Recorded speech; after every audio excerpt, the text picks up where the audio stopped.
Meletusnya Gunung Kelut di Jawa Dwipa bagian timur pada tahun 1000 Masehi telah menciptakan lembaran-lembaran baru dalam sejarah Indonesia kuno, yang bercorak Hindu ataupun Buddha, jauh sebelum peradaban Islam masuk ke Indonesia.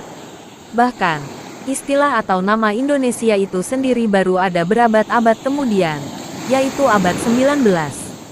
Pada tahun itu di Pulau Bali, telah lahir seorang anak laki-laki, yaitu anak Raja Udayana dari dinasti Marwadewa dengan permaisuri dari Jawa Dwipa bagian timur yang bernama Mahendradatta Gunapriya Dharmapatni, keturunan Raja Medang ketiga, yang memerintah dan berkuasa penuh atas Jawa Dwipa bagian timur. Anak Raja Udayana ini diberi nama Air Langga. Kelahiran Air Langga telah ditandai oleh alam yaitu meletusnya Gunung Kelut, yang goncangannya terasa sampai pulau yang ada di seberang, yaitu Bali. Lebih-lebih hujan abunya, meskipun tidak setebal di Jawa Dwipa bagian timur, hujan abu akibat letusan gunung ini telah menutupi berbagai bangunan, pepohonan, dan saja yang ada di Bali. Abu yang terbawa angin itu tidak hanya sekali datang terus hilang, namun terus-menerus menggelapkan langit selama hampir 1 hari. Bahkan, sanggup menyesakkan dada orang-orang yang ada di pulau itu. Tanda-tanda dari alam ini sedikit banyak akan mempengaruhi kehidupan dan perwatakan manusia yang dilahirkan pada saat itu. Lebih-lebih, ibu yang mengandung bayi Air Langga asalnya dari wilayah yang diporak-porandakan oleh letusan Gunung Kelut, yang senantiasa was-was dan prihatin atas bencana alam yang mungkin telah menimpa keluarganya di Jawa Dwipa bagian timur itu. Saat Air Langga masih dalam kandungan dan ibundanya berjuang keras menjelang kelahirannya, pada saat yang sama, di sekitar istana Raja Udayana, juga sedang gelap gulita karena hujan abu. Sinar matahari tidak mampu menembus udara yang telah berbaur dengan abu sehingga di sana-sini hanya tampak kegelapan saja. Meski gelegar letusan gunung tak terdengar dari Bali, tapi guncangan dan hujan abu telah menciptakan situasi mencekam yang dirasakan oleh Mahendradatta Gunapriya Dharmapatni yang sedang hamil tua menjelang kelahiran. Air Langga. Kegusaran semakin memuncak ketika hujan abu yang tertiup angin berhasil memasuki kamar persalinan hingga menyesakkan dadanya. Namun, kegelisahan kepanikan itu mereda karena Raja Udayana segera ada di sampingnya, menunggui kelahiran anak yang sudah sejak lama dinanti-nantikan. Sementara itu, para dayang dan inang pengasuh diberi tanda dengan gerakan kepala sehingga mereka semua keluar dari kamar persalinan, kecuali sang dukun bayi yang usianya setengah baya, seorang perempuan cekatan yang senantiasa menolong setiap kelahiran keluarga kerajaan. Keadaan di luar istana, meski tidak tampak dari lingkungan istana, sebenarnya tidak lebih baik. Pada situasi biasanya, pada jam-jam seperti itu, jalan agak ramai oleh lalu lalang masyarakat yang baru keluar dari Banjar untuk melaksanakan sembahyang setelah sebelumnya terdengar bunyi kentongan. Sembahyang dalam ajaran Hindu dilakukan secara turun-temurun dari waktu ke waktu. Bahkan, adat istiadat dan kebiasaan orang-orang Bali sangat kental dan tidak mudah terpengaruh oleh apapun dan oleh siapapun. Namun, pada siang itu, keadaannya sangat berbeda. Orang tidak berani keluar dan lebih memilih tetap tinggal di rumah saja. Untuk menghindari abu letusan Gunung Kelut yang terbawa angin dan memasuki kamar persalinan, telah dipasang kelambu putih bersih. Meski pintu dan jendela telah tertutup rapat, namun abu yang sangat lembut masih dapat menembus celah-celahnya. Kamar yang tertutup rapat menyebabkan gelap di dalamnya. Di beberapa sudut kamar, dipasang lampu sumbu dengan minyak kelapa sebagai bahan bakarnya. Kamar persalinan yang sangat besar itu tampak hening sekali. Nyaris tidak ada suara. Sampai-sampai hembusan napas masing-masing terdengar agak jelas. Setenang apapun sang raja, nyatanya suara napasnya terdengar agak keras, yang menandakan beliau sedang gelisah. Demikian pula permaisuri yang memang sedang menahan rasa sakit dan menahan sesuatu. Napasnya terdengar lebih jelas lagi. Hanya si dukun bayi yang tampaknya tetap dapat menahan suara napasnya agar tidak mengganggu raja maupun permaisuri. Dengan lemah lembut, Raja Udayana berusaha menenangkan hati permaisuri, menghiburnya dan berdoa kepada Dewa Brahma agar kelahiran anaknya berjalan lancar, utuh, dan selamat. Diharapkan, kelak ia akan menjadi raja di Bali yang menggantikan kedudukannya.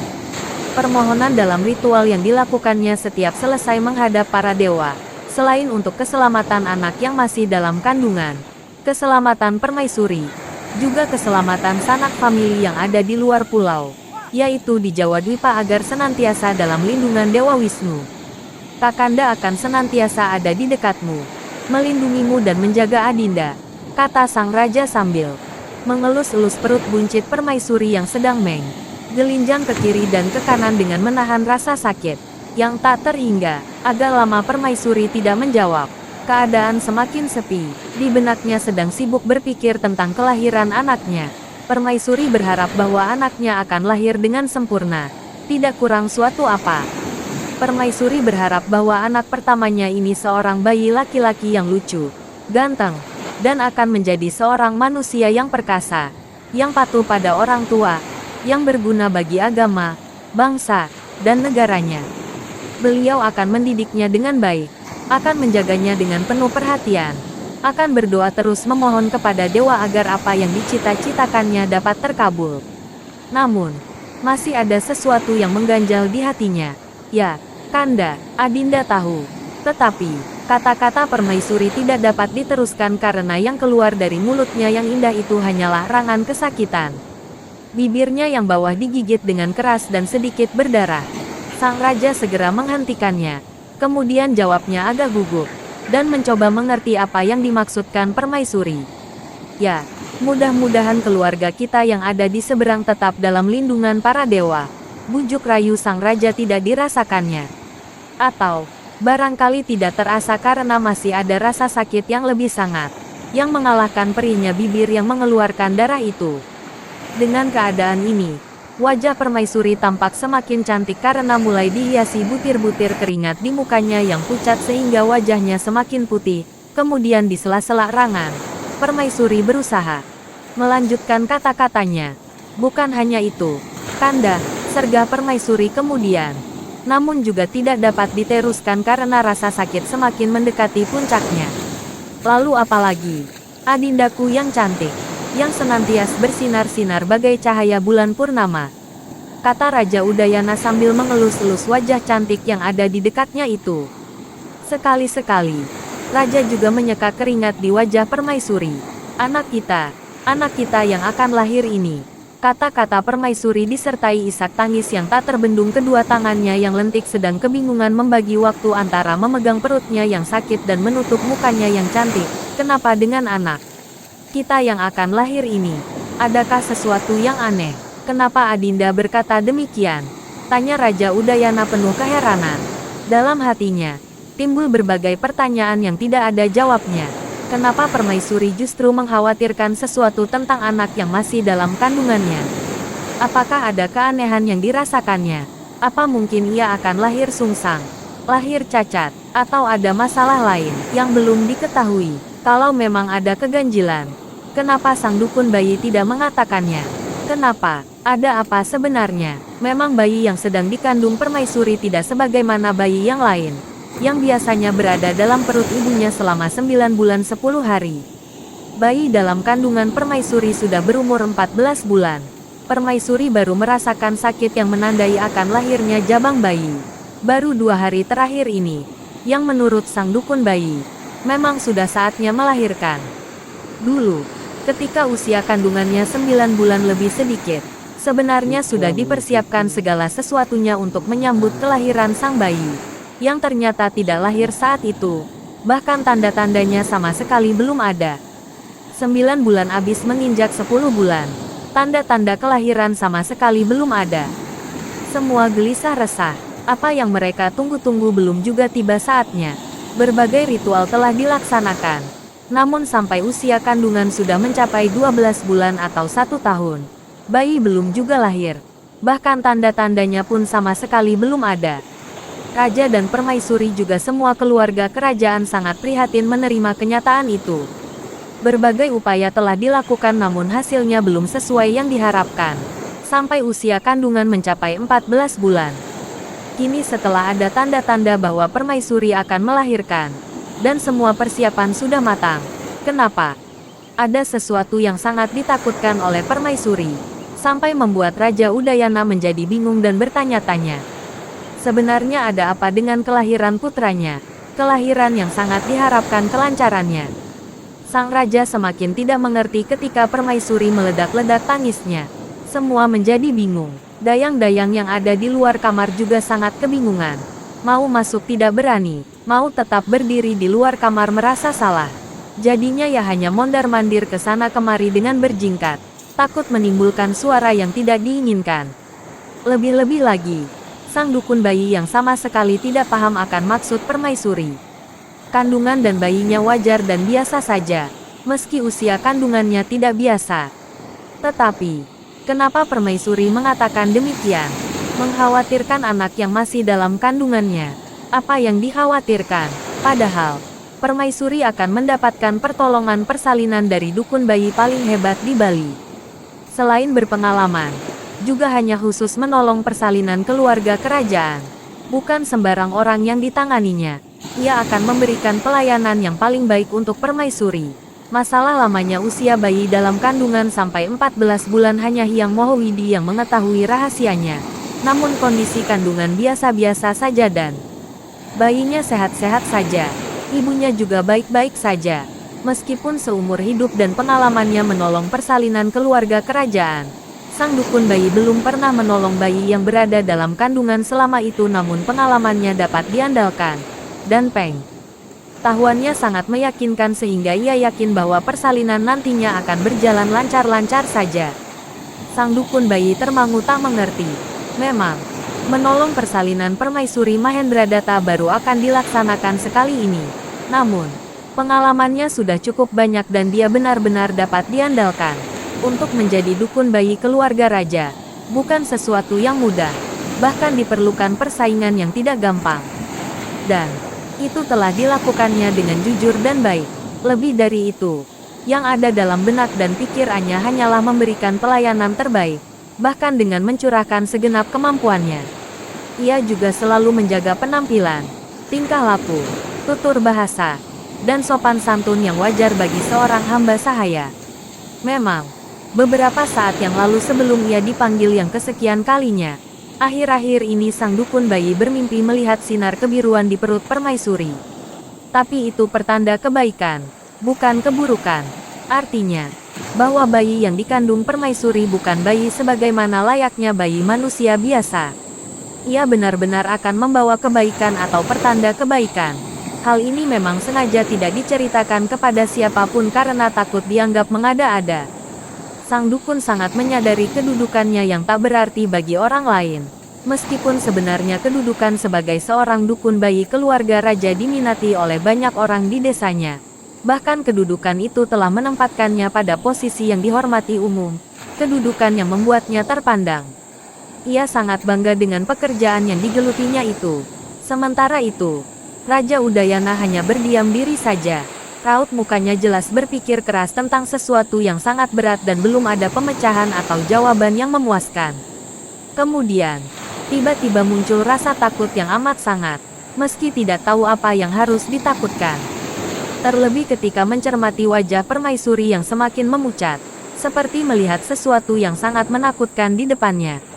Aku sudah berusaha keras, Kanda, tapi aku sudah tidak kuat, kata permaisuri sambil menahan rasa sakit. Raja menjadi sangat panik, ia mengkhawatirkan keselamatan dua-duanya, baik permaisuri maupun bayinya. Mendengar keluhan dari orang yang sangat dicintai dan disayanginya, Raja khawatir. Jangan-jangan maksud permaisuri adalah menitipkan anaknya jika telah lahir dan dia sendiri sudah merasa akan meninggalkannya karena sudah tidak kuat. Atau, mungkin permaisuri merasa bahwa bayinya sudah tidak akan tertolong lagi mengingat usia kandungan yang sangat tidak wajar.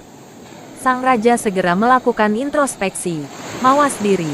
Sejenak dipelajarinya silsilah keluarga dan keturunan keluarganya. Sama sekali tidak ditemukan sesuatu yang negatif. Tidak ditemukan sedikitpun sejarah keluarganya dan sejarah kehidupannya sendiri yang buruk atau perbuatan tercela lainnya. Raja sangat percaya kepala karma pala. Sangat percaya bahwa karma yang buruk akan menerima pala yang buruk pula. Bahwa setiap perbuatan akan mendapatkan balasannya yang setimpal. Karma pala tidak tergantung pada raja, pejabat kerajaan, atau rakyat jelata. Karma pala bukan sekedar ajaran moral yang membimbing manusia agar menjadi tetap sabar dalam situasi apapun, tapi jauh lebih daripada itu. Karma pala menyangkut kehidupan seluruh manusia, kehidupan bermasyarakat, berbangsa, dan bernegara. Pala yang buruk tidak akan dialami oleh yang menurunkan dan yang diturunkan Raja Udayana. Siapa yang berbuat baik akan menuai kebaikan dan siapa yang berbuat buruk akan menuai keburukan pula. Raja yakin dan percaya sepenuhnya bahwa anak yang akan segera dilahirkan dari rahim permaisuri adalah seorang bayi sempurna yang sesuai dengan apa yang mereka harapkan bersama. Usia kandungan yang tidak wajar bukan sesuatu yang harus dikhawatirkan. Raja telah mendapat wangsit dari para dewa bahwa putranya akan menjadi raja yang sangat bijaksana, menjadi raja yang sangat dicintai rakyatnya. Bayi dalam kandungan ibunya yang cukup lama dan tidak wajar sebagaimana bayi-bayi yang lain memang merupakan keistimewaan.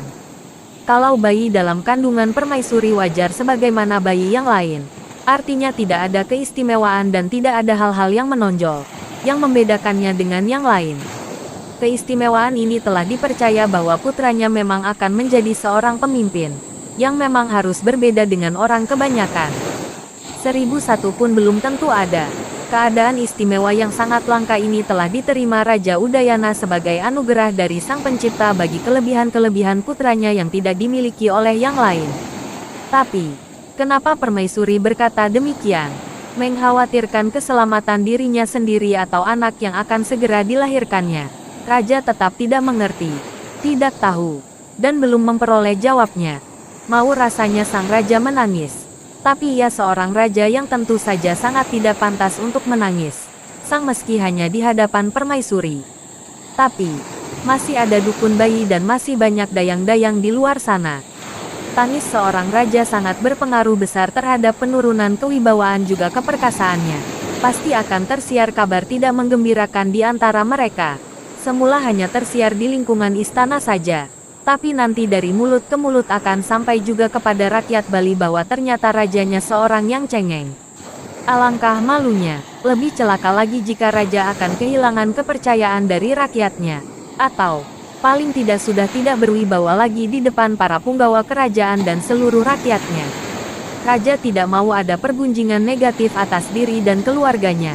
Raja membayangkan cemoohan yang keluar dari mulut mereka ataupun yang pernah ada dalam hati punggawa kerajaan, keluarga istana maupun rakyatnya. Ternyata Baginda Raja adalah seorang yang cengeng. Saking cengengnya, Baginda Raja menangis saat menunggui permaisuri melahirkan anak pertamanya. Orang cengeng kok bisa jadi raja? Ya, rajaku yang gagah perkasa itu ternyata cengeng. Tidak, raja tidak akan menangis, meski ia sangat menginginkannya. Ia harus dapat menahan, agar tangisnya tak meledak. Meskipun ia mempunyai hak untuk menangis, meneteskan air mata pun dihindari.